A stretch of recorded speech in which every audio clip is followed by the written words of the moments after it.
Have you ever wondered what it's really like to have a billionaire father? I'm Fontaine, 33, and trust me, it isn't the fairy tale you picture. My dad owns half the luxury coastline in the Carolinas. He dines with governors. He wears a watch worth more than most people's homes. And the afternoon I married a man with grease under his fingernails, my father stood up at my own wedding and erased me in a single sentence. No inheritance, no trust fund. My husband just smiled and gave him 4 words back.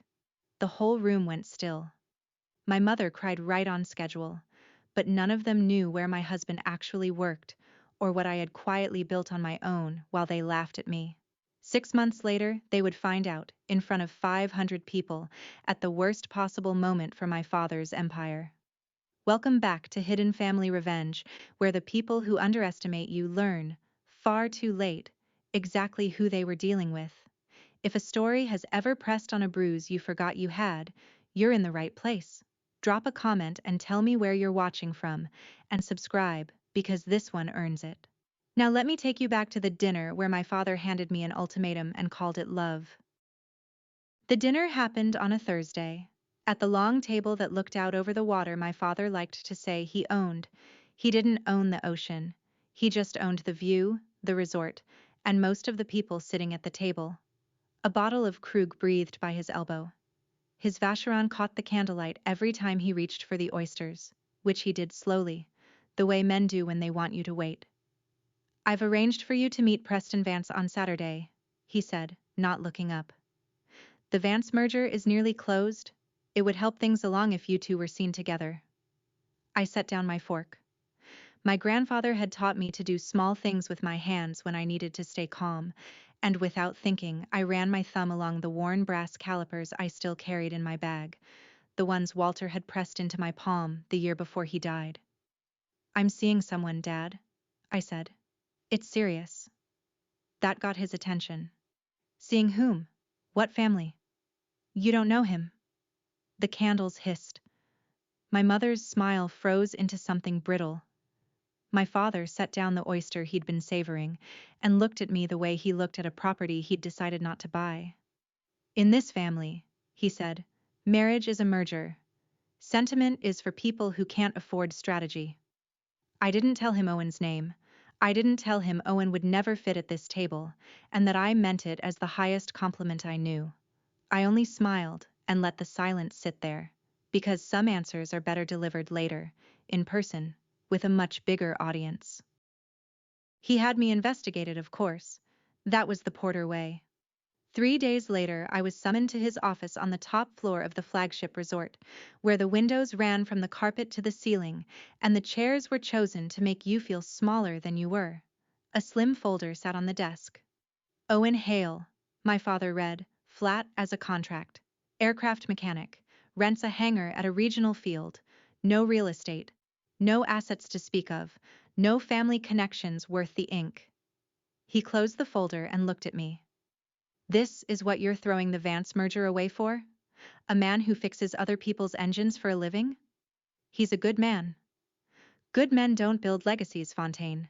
They get hired by the people who do." He stood and walked to the glass, hands behind his back. "Let me be clear so there's no confusion later. Porters don't marry mechanics." I'd heard that flatness before, the day he refused to pay for my engineering degree because it was a lurid little hobby for a Porter daughter. I paid for it myself, nights and weekends, and I built things with my own 2 hands while my sister was handed a debut and a wardrobe. "You taught me to build things, Dad," I said evenly. "Don't act surprised I built a life you didn't approve." He laughed once, short and dry. There was one odd thing in that folder, though, and it stayed with me for weeks. The investigator had found nothing. No debts, no scandal, no past. For a man as ordinary as my father claimed Owen was, his record was strangely, deliberately clean, and I didn't yet understand why. I'd met Owen 4 months earlier and not at a party. I met him at work, which is the only place I've ever felt entirely like myself. A regional field had hired my firm to assess the structure of an old hangar before they expanded it, and I spent a morning crawling its trusses with a flashlight and a notebook. The whole building hummed. There's a sound a turbine makes when a jet spools up 2 bays over, a low climbing whine you feel in your sternum before you hear it. And I loved it the way other people love music. A man in coveralls was wiping his hands near the doors, watching me measure a corroded gusset plate. The name stitched on his chest read, Tidewater, a regional outfit I half recognized. That plate's been lying to inspectors for a decade, he said. Tell me what you see. So I told him, and instead of nodding politely the way men do, he argued, and he was right twice, and wrong once, and he admitted the once. We talked for 2 hours.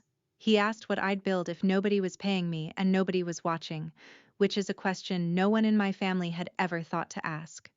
He paid for our coffee in cash, a worn fold of bills, and steered us away from the nice place down the road toward a diner with cracked vinyl booths. I noticed the pilots nodded to him a beat too respectfully for a line mechanic. I noticed, and I filed it away, and I let it go, because he was looking at me like the work mattered, and the work was the realest thing I had. I don't care whose daughter you are, he said when he walked me out. I believed him. He proposed in the hangar, which was perfect, because that was where I was most myself.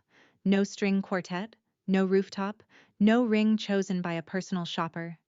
He'd machined a band himself on the lathe in the back, simple titanium, slightly imperfect at the seam, and he was nervous in a way I'd never seen him.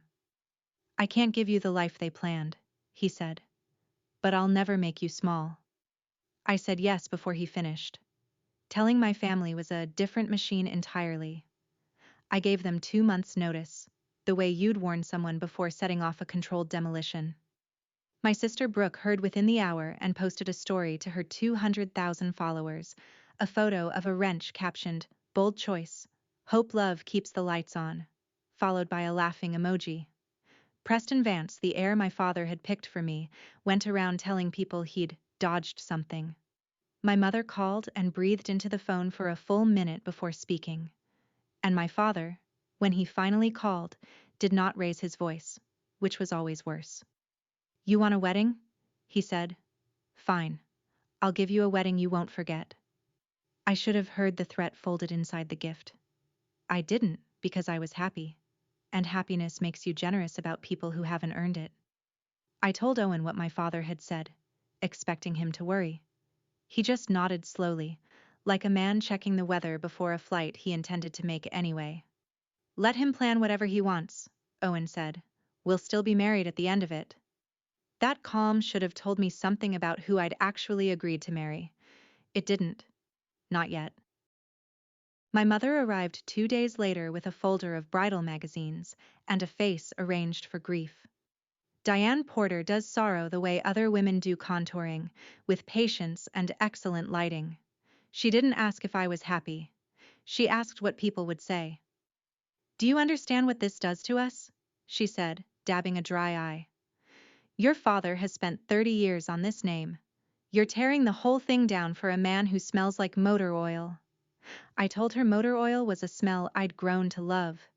She set down the magazines like they'd insulted her. "Don't make me choose, Fontaine," she said. And there it was, the line she'd used my whole life, the one that always meant she'd already chosen and wanted me to apologize for noticing. I gripped the brass calipers in my bag until the knurled edge bit my palm, because Walter used to say that a measurement doesn't care how you feel about it, and neither should you.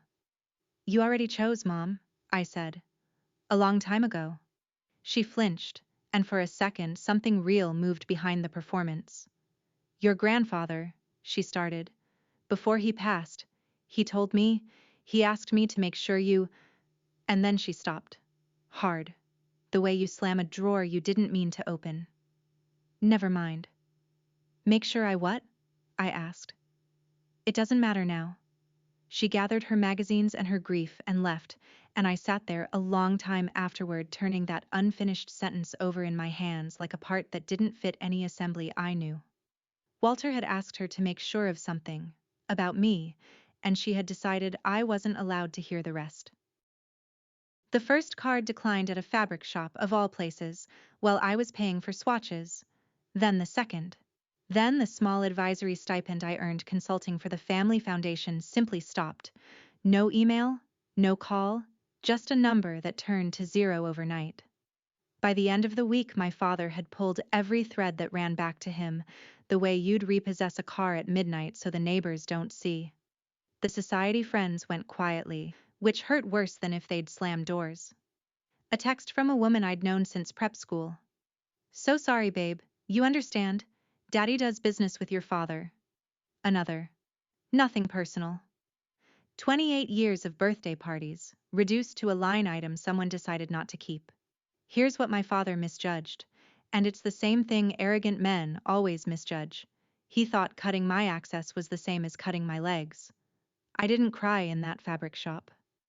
I went home, opened a spreadsheet, and did what I'd been trained to do, which is calculate load before panic. Rent, groceries, my own modest savings, the consulting contracts I could chase that had nothing to do with the Porter name. The math was tight, but the math held. Owen found me at the kitchen table that night and offered gently to cover everything. I told him no, and I meant it. I need to stand on my own feet first, I said. Then you can stand next to me. He didn't argue. He just put a hand on my shoulder and let me work. My father had canceled a credit card. He hadn't canceled my hands, or my license, or the engine of a brain he'd spent my whole life pretending was decorative.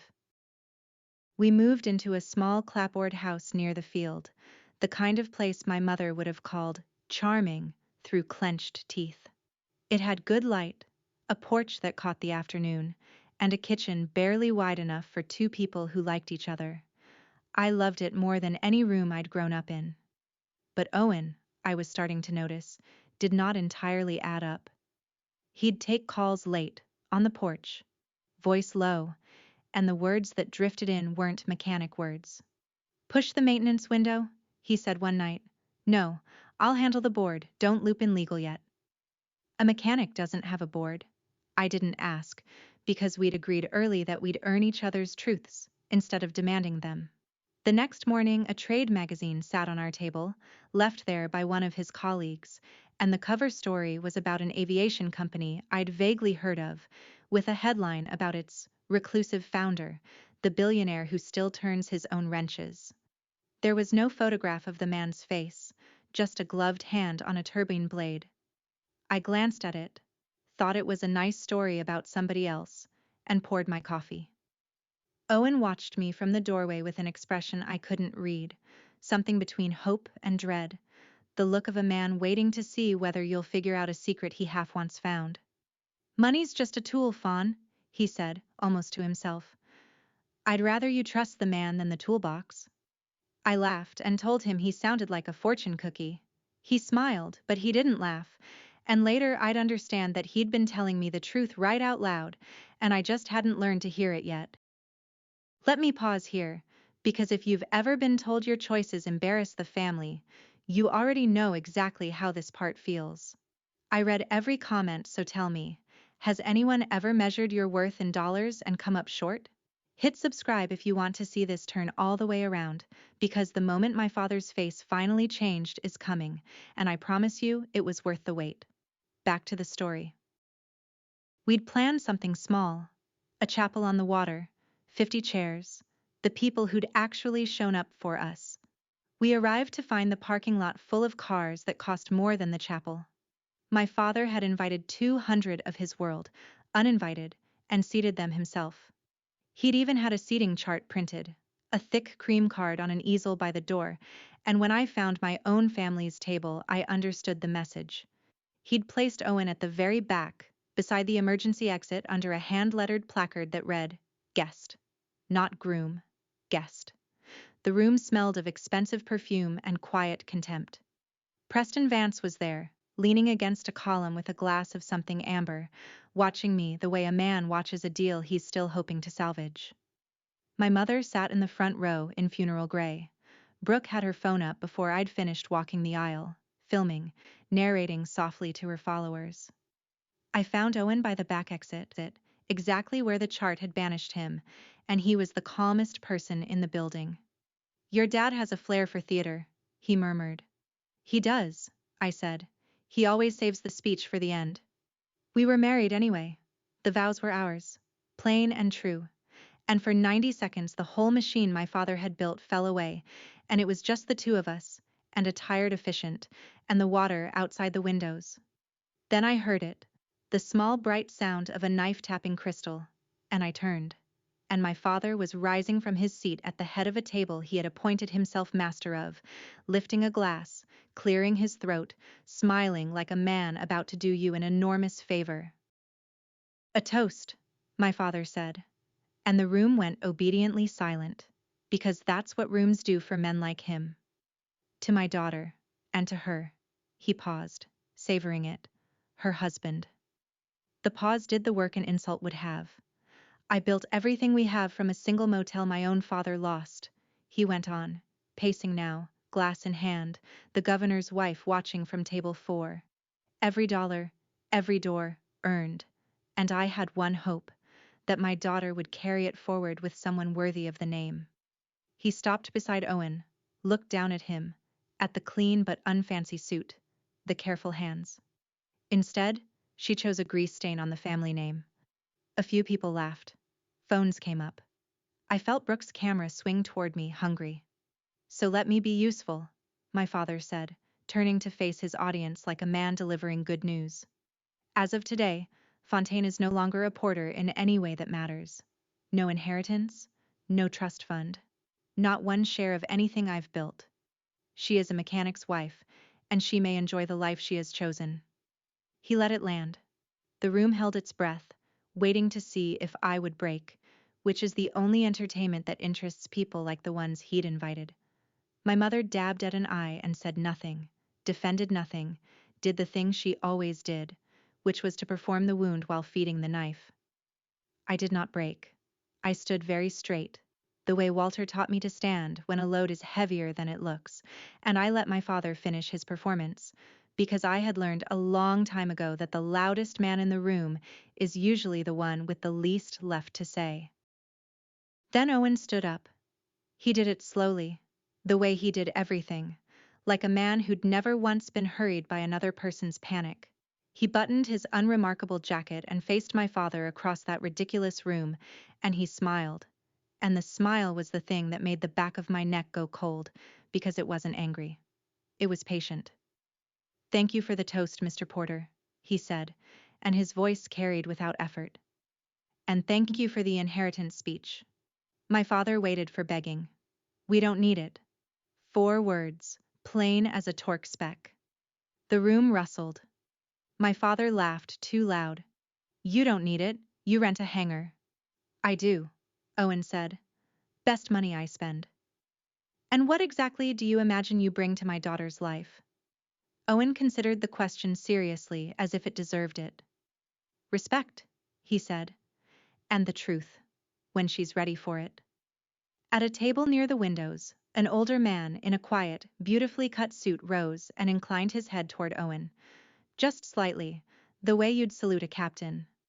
I'd later learn he ran Owen's company day to day. My father didn't know him from any other guest, and for one flickering instant my father's certainty wobbled, the smallest hairline crack in all that polished stone, the look of a man who has miscounted something and can't yet see where. "Porters don't marry mechanics," my father said again, reaching for the line like a handrail. Owen only nodded, agreeable, almost kind. "You'll understand my work soon enough, sir," he said. "Everyone does, eventually." Then he sat back down beside me, took my hand under the table and squeezed it once, and I felt, for the first time all day, that the room was about to belong to us. My father had taken his shot. It was my turn, and I didn't reach for a glass or a knife to tap it. I just stood and faced the room he'd packed against me. "My father believes a person is worth what they inherit," I said. "I used to believe it too. I spent 28 years trying to be valuable to him." I let that sit. "I went to the right schools. I learned the right smile, and the most he ever called my work was a hobby." Someone shifted, uncomfortable.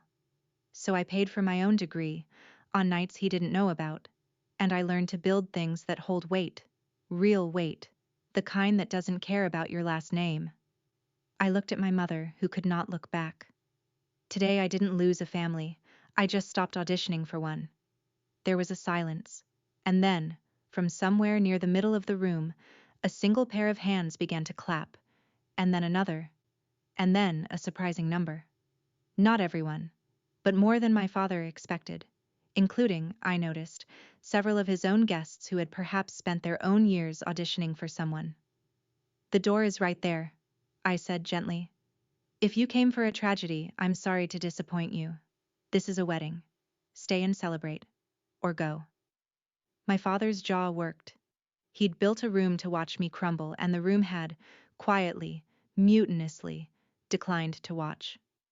About 30 people gathered their things and left.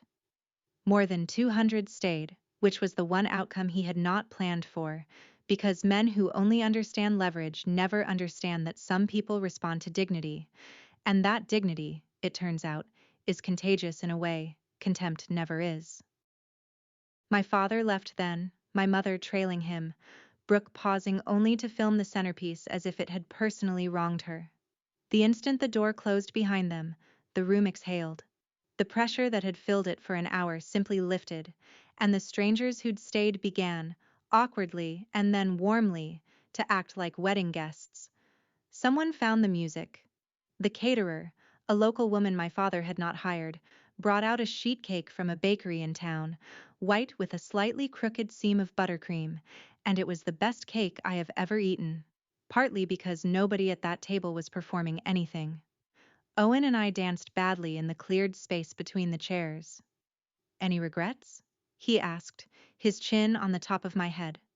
"Not 1 second of it." "Even the seating chart?" "Especially the seating chart." He laughed for real this time, and then his face went quieter. "When the time is right," he said, "I'm going to tell you everything. About the work. About all of it." I pulled back to look at him. "Why not now?" "Because you'd hear it differently now," he said. "And because I want to be standing somewhere that proves it, not just saying words."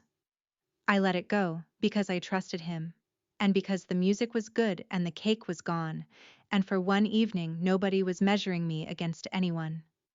I had no idea that the place Owen wanted to be standing, when the truth finally came out, would be a stage in front of 500 people, and that the worst seat in the house would belong to the man who'd spent the afternoon assigning everyone else's. 2 weeks after the wedding, a lawyer I'd never met called and asked me to come in. Her name was Ruth Maddox, and she'd represented my grandfather, Walter, for 30 years before he died. Her office smelled of old paper and lemon polish. "Your grandfather left instructions," she said, sliding a thin file across the desk, "that certain things passed to you only once you married someone of your own choosing, without your father's approval. You triggered that 2 weeks ago." Inside the file was a single object wrapped in cloth, and I knew the weight before I unwrapped it. His brass calipers, the good set. The ones I'd watched him use 1,000 times, the twin of the worn pair I already carried. And a letter, in his careful draftsman's hand. "He wrote this 14 months before he passed," Ruth said quietly. "He asked your mother to give it to you. She returned it to me last spring, unopened, and asked me to keep it sealed." I read it twice. Walter had wanted me to have his old machine shop, the cinderblock building behind the original motel, the place he'd taught me to measure. And something else. A 12% stake in a small structural components company he'd quietly funded years earlier, a company that, the letter noted in his blunt way, had licensed that damping bracket you sketched in high school and never thought twice about. My patent. The one I'd filed as a broke undergraduate and forgotten. "Has this been earning?" I asked. Ruth's mouth twitched. "For about 6 years. So here is the concrete thing I want you to hold on to, the way I held those calipers in that office until the metal warmed in my hand. My grandfather had left me a workshop, a share of a company, and a piece of my own teenage cleverness, and my mother had hidden all of it from me, sealed in a lawyer's drawer, for nearly a year. I didn't tell Owen the numbers right away. I wanted to sit with them, the way you sit with a structure before you trust it. The Porter name had slammed every grand door in the state, but it turned out the doors I actually wanted were the ones it had never reached. A marina needed a failing dock assessed. A community college wanted its old gymnasium rated for a new roof load. A small developer in the next county hired me on a Tuesday and referred 2 friends by Friday. Real work, done well, travels by word of mouth in a way no surname can buy. Then I drove out to Walter's old shop, unlocked it for the first time in years, and stood in the cool dim with the smell of cutting oil still in the walls. His tools were where he'd left them. I called the components company my grandfather had funded, introduced myself as the engineer behind the damping bracket, and listened, a little stunned, while a polite man explained how many bridges and parking structures now used my forgotten high school sketch, and what 12% of 6 profitable years amounted to. It was not a fortune by my father's measure. By mine, it was something better. It was freedom I had built myself. With a brain my family had spent 3 decades calling a hobby, and it had been quietly paying me the entire time they were busy deciding I was worthless. Turns out, I told Owen that night, finally, the thing they called a waste has been earning behind their backs for years. He grinned, that slow grin. Sounds like you didn't need rescuing. I never did, I said, and the funny thing was, saying it out loud, I realized it had always been true. The story was in the trade press all month, and even my father couldn't keep it off the business pages. Porter Resorts was about to open its crown jewel, a billion-dollar flagship up the coast, and the whole concept hinged on a single promise stamped across the brochures: private jet to your suite, no terminal, no waiting, the kind of seamlessness only the very rich pay to ignore. That promise lived or died on one exclusive partner, the company that would own the airfield, the fleet, and the operation behind it. The name printed in every article was Meridian Aviation Group. I read it the way you read a word you've seen somewhere harmless, in a trade headline, on a hangar sign. And underneath, the detail every reporter circled. My father had been chasing Meridian's signature for nearly 2 years, courting a chairman so private that not one of them had ever met him face to face. The contract was reportedly days from closing, and without it, the flagship couldn't deliver the one thing it had already sold to a waiting list of billionaires. That evening, Owen came in from the porch, and somewhere across the field, a jet spooled up. That low, climbing whine I'd loved since the day we met.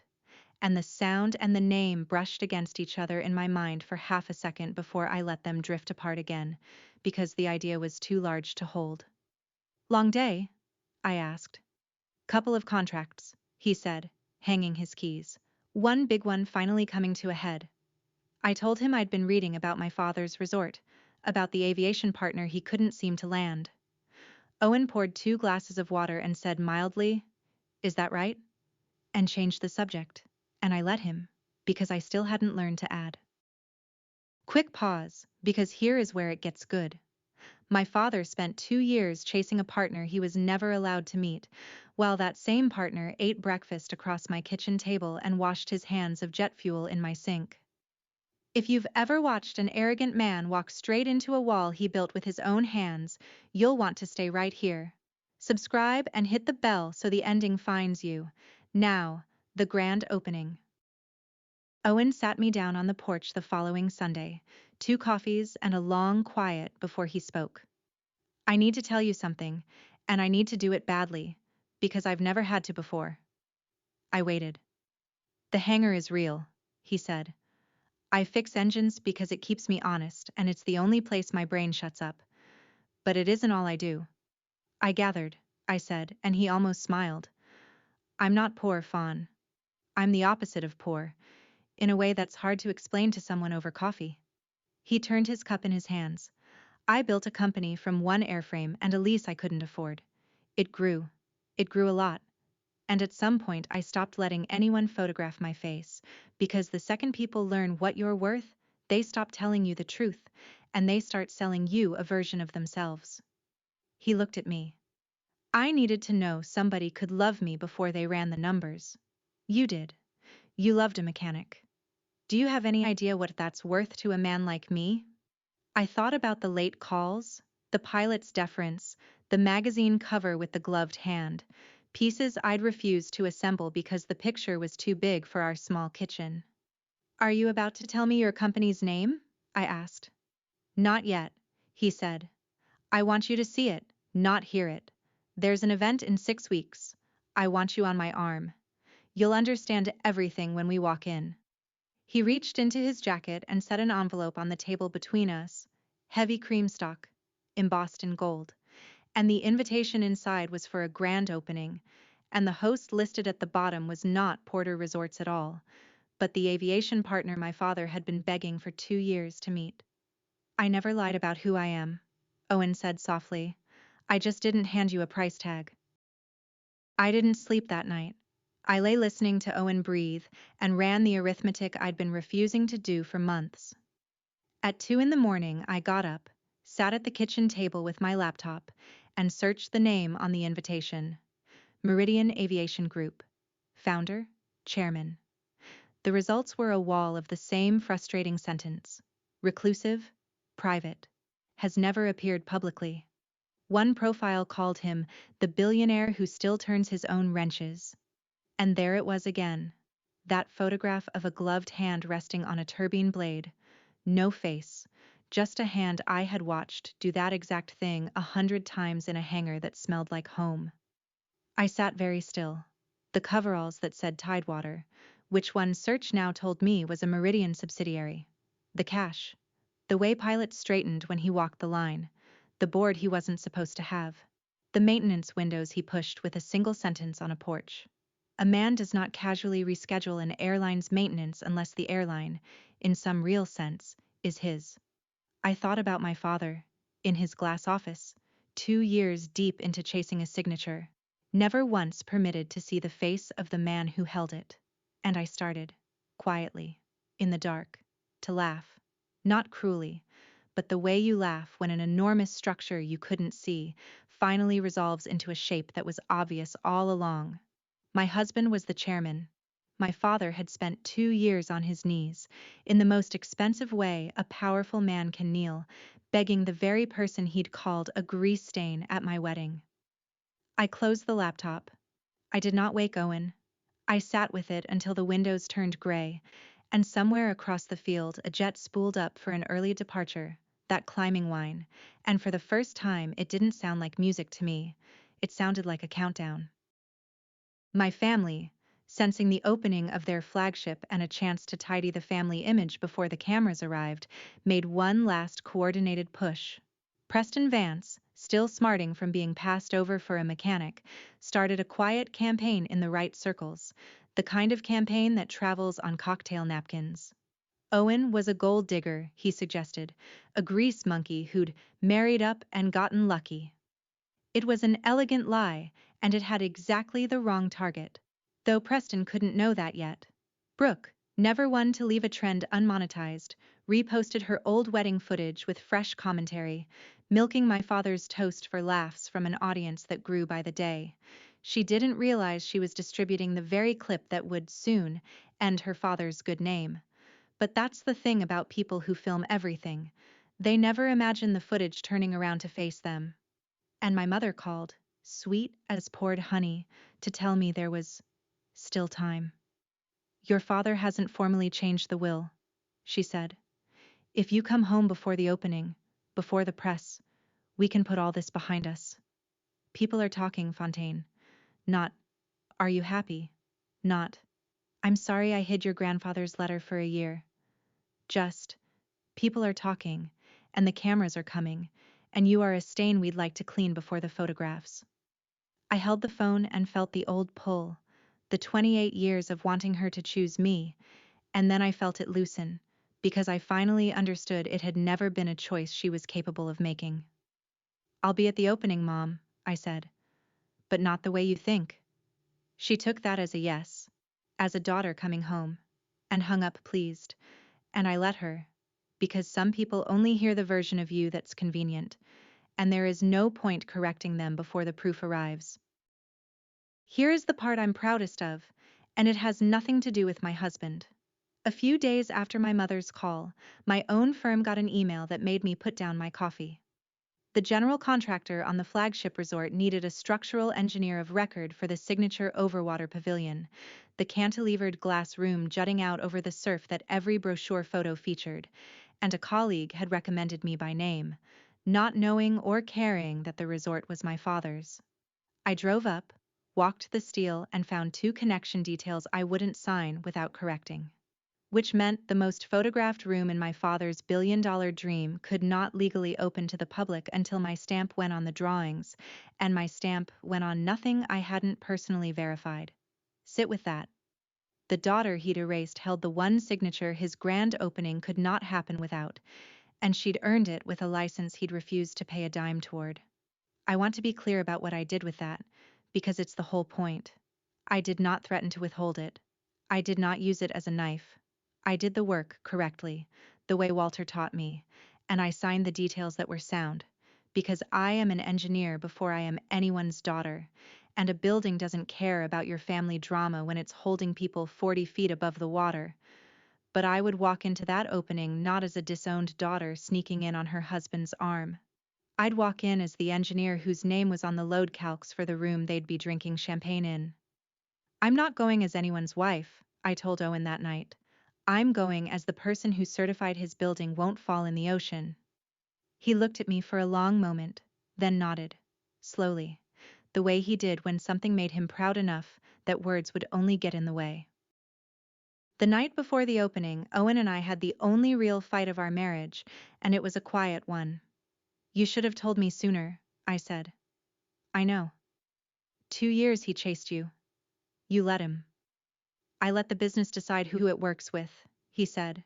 Your father got the same answer everyone gets who treats people like inventory. He just never knew it was me saying it.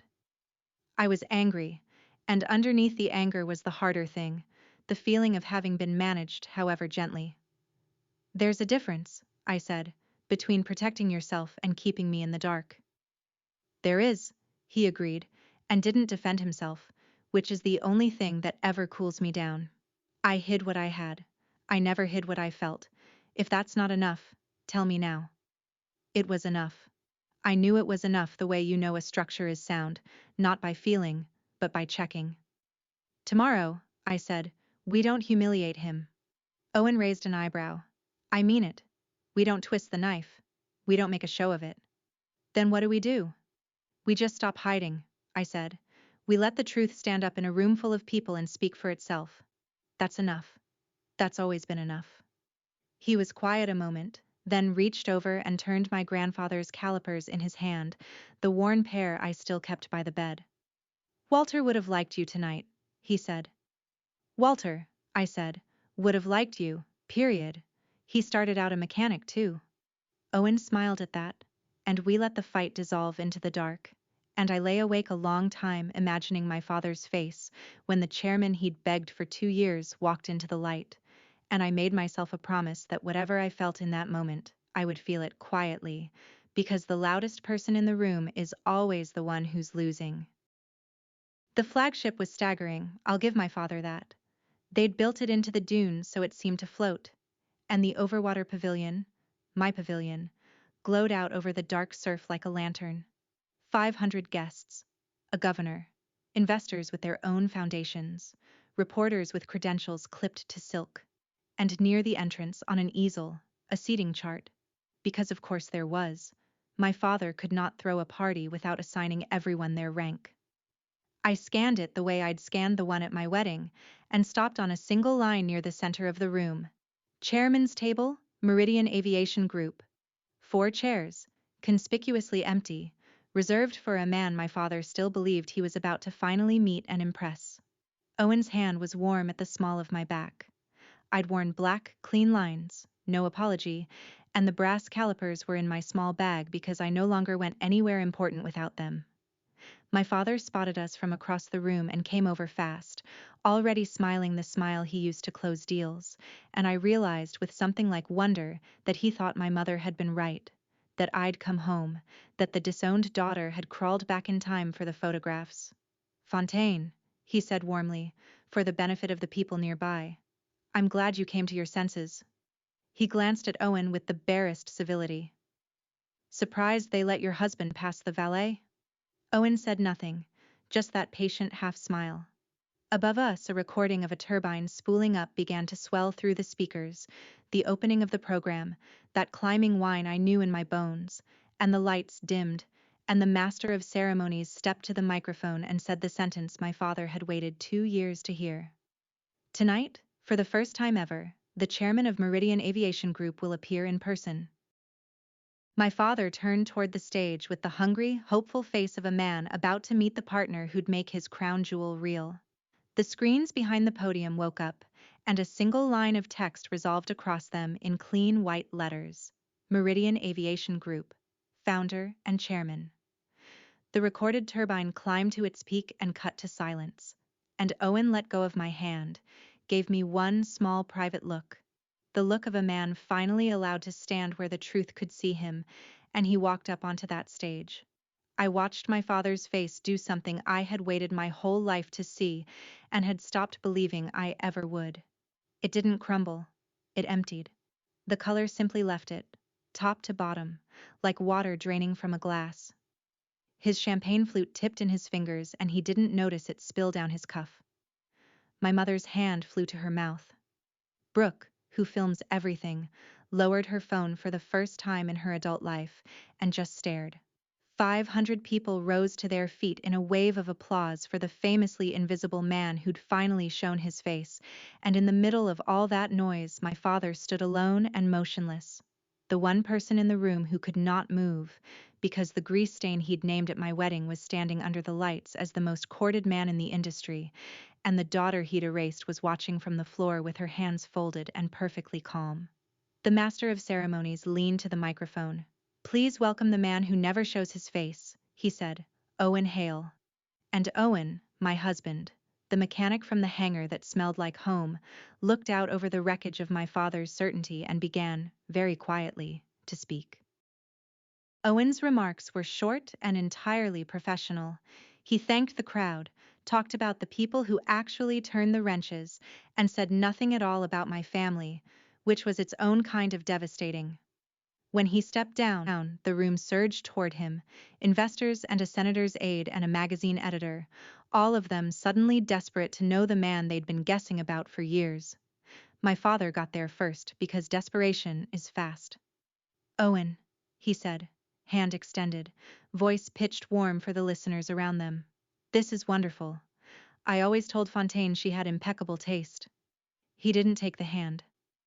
"About the partnership?" my father pressed. "The flagship. Our 2 years of conversations. Surely now that we're..." He gestured vaguely. "Family. We can finalize the terms tonight."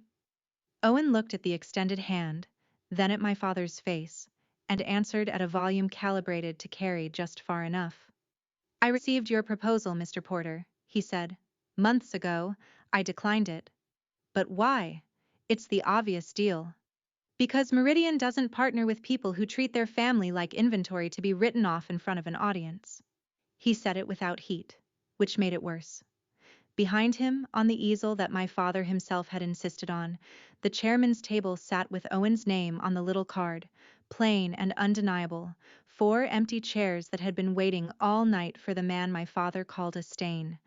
And here is the measurable part, the part that turned a humiliation into a reckoning.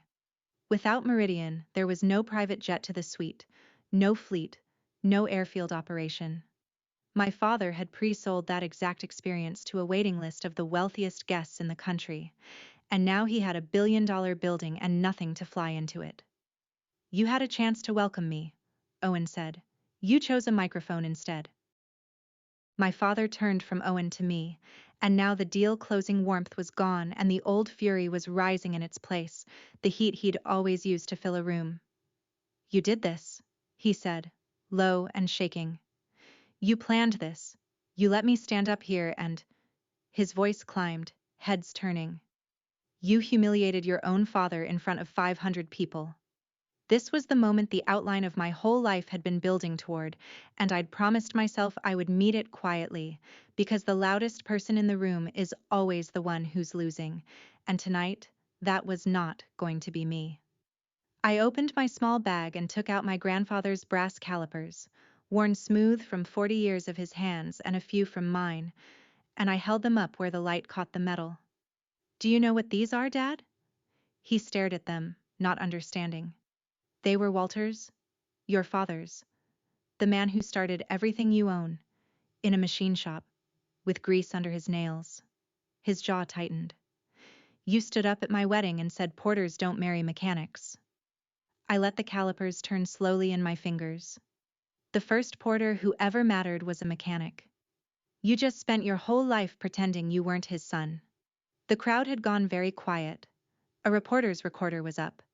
My mother had stopped performing and gone pale and real. You said no inheritance,